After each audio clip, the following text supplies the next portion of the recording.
اللہ رب العزت کا ذکر جہاں انسان کو شیطان کی چالوں اور شیطان کے حملوں سے محفوظ رکھتا ہے، وہاں دنیا کی وہ چیز جس کے طلبگار سب سے زیادہ ہیں، وہ چیز بھی ہمیں عطا کرتا ہے، وہ اطمینان اور سکون ہے۔ ہر انسان سکون کی تلاش میں بے سکون ہے، اور دلی اطمینان، دلی سکون اللہ تعالیٰ جس کو نصیب کر دے، سچی بات ہے کہ اس دور میں اس سے بڑا خوش نصیب انسان کوئی نہیں ہے۔ اللہ کا ذکر جو ہے، اس سے انسان کے دل کو تسکین ملتی ہے، دل کو سکون ملتا ہے۔ اور یہ بات میری نہیں، خود مالک کائنات نے ارشاد فرمایا ہے، الا بذکر اللہ تطمئن القلوب،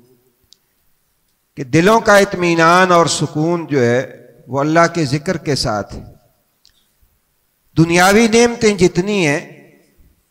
ان میں جو راحت ہے وہ جسمانی ہے۔ آپ کے جسم کو سکون ملے گا، آپ بہت اچھے صوفے کے اوپر بیٹھے ہیں، بہت اچھے بیڈ کے اوپر لیٹے ہیں، بہت خوبصورت مکان ہے،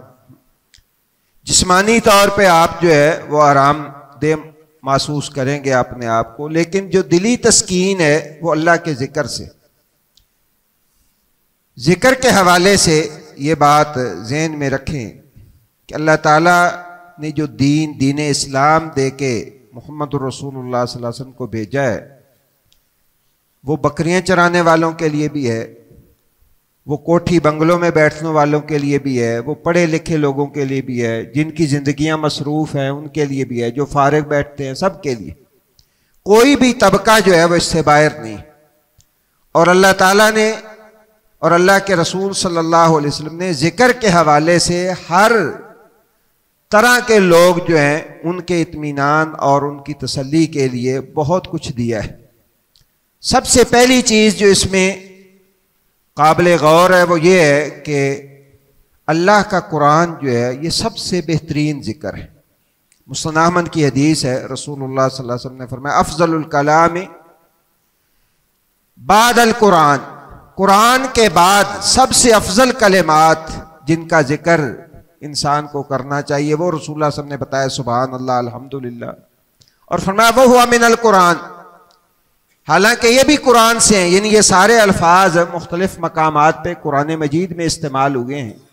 لیکن اس کے باوجود قرآن مجید کی جو تلاوت بحیثیت قرآن ہے وہ اللہ تعالیٰ کے ہاں سب سے افضل ہے۔ اور اس کے ذریعے جو انسان کو سکون ملتا ہے، قرآن کی تلاوت کے ذریعے، کوئی ایسا ذکر نہیں ہے جس کے ساتھ انسان کو اتنا سکون مل سکے جتنا قرآن کے ساتھ ملتا ہے۔ بہت سارے لوگوں کے مشاہدات اور تجربات بھی ہیں، اور یہ بات اس لیے ہے کہ اللہ کا کلام جو ہے وہ قرآن مجید ہے، اور اللہ کے کلام سے بڑھ کے کوئی کلام جو ہے وہ جتنا مرضی خوبصورت ہو، جتنا مرضی اس کے اندر جو ہے وہ فضیلت ہو، وہ اس سے بڑھ کے پرسکون نہیں ہو سکتا۔ یہی وجہ ہے خود رسول اللہ صلی اللہ علیہ وسلم کی دعاؤں میں یہ ملتا ہے کہ آپ اللہ تعالیٰ سے یہ دعا کرتے تھے، ان تجعل القرآن ربیع قلبی، کہ اللہ اس قرآن کو میرے دل کی بہار بنا دے۔ تو دل کا جو سکون ہے جتنا قرآن کی تلاوت سے آپ کو مل سکتا ہے کسی دوسرے ذکر سے نہیں مل سکتا۔ تو قرآن کی تلاوت اس کو اپنی زندگی کا مشن بنائیں، اور اپنی زندگی کا اسی طرح لازمی جز بلکہ اس سے بھی زیادہ لازمی بنائیں جتنی آپ خوراک جو ہے وہ اپنی زندگی کے لیے ضروری اور لازمی قرار دیتے ہیں۔ اس کے لیے اگر کم از کم انسان 100 آیتیں پڑھ لے تو رسول اللہ صلی اللہ علیہ وسلم نے فرمایا ہے کہ وہ غافلوں کی لسٹ سے نکل جاتا ہے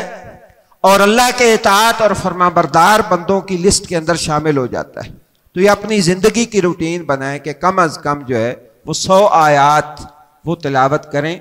اور اللہ نے جس کو فرصت دی ہے وہ جتنی زیادہ کرتا چلا جائے۔ دوسری بات ذکر کے حوالے سے، آج کل کیونکہ سوشل میڈیا کا دور ہے اور وظائف کی بھرمار ہے، کئی شیخ الوظائف کے نام سے لوگ مشہور ہیں، اور ایک ہی لگائی ہے یہ وظیفہ کر لیں، اتنی دفعہ یہ کر لیں، یاد رکھیں خیر الحدی حدی محمد صلی اللہ علیہ وسلم، محمد الرسول اللہ صلی اللہ علیہ وسلم سے بڑھ کے کوئی خوبصورت طریقہ کسی کا بتایا ہوا نہیں۔ جو اذکار اللہ کے رسول صلی اللہ علیہ وسلم نے بتائے ہیں صبح و شام کے، نمازوں کے بعد کے، یقین جانیے مسنون اذکار اتنے ہیں کہ آپ اگر ان کو کرنا شروع کر دیں تو وہی آپ سے ختم نہیں ہوں گے۔ اس لیے یہ خود ساختہ وظائف جو بتا کے لوگ جو ہے وہ اپنی پبلسٹی کرتے ہیں، ان سے اپنے آپ کو بچائیں، مسنون اذکار کرنے کی کوشش کریں، اور اگر اللہ نے اس سے زیادہ فرصت دی ہے تو قرآن کی تلاوت کریں۔ نبی صلی اللہ علیہ وسلم نے فرمایا تم اس بات سے عاجز آ گئے ہو